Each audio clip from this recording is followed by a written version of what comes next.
যে কোনো মেইন পাম্পের প্রেসার অ্যাডজাস্ট করতে হলে পাইলট পাম্প অবশ্যই দেখতে হবে কত আছে।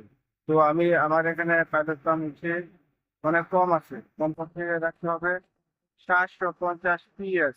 তো কিভাবে এটা অ্যাডজাস্ট করতে হবে তো আমি দেখে, যেটা হচ্ছে এখানে যে একটা নাট আছে, এটা খুলে, হ্যাঁ, তারপর এই যে লিঙ্কটি দিয়ে এটা ভিতরে ঢুকালে পানির কোনো প্রেশার বাড়বে, বাইরের দিকে আসলে হচ্ছে কমে যাবে।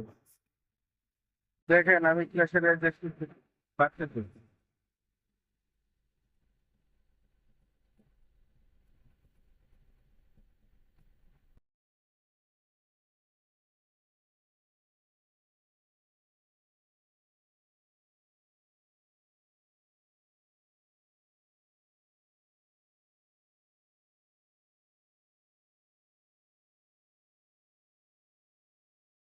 হ্যাঁ, এখন প্রেশার বাড়ছে।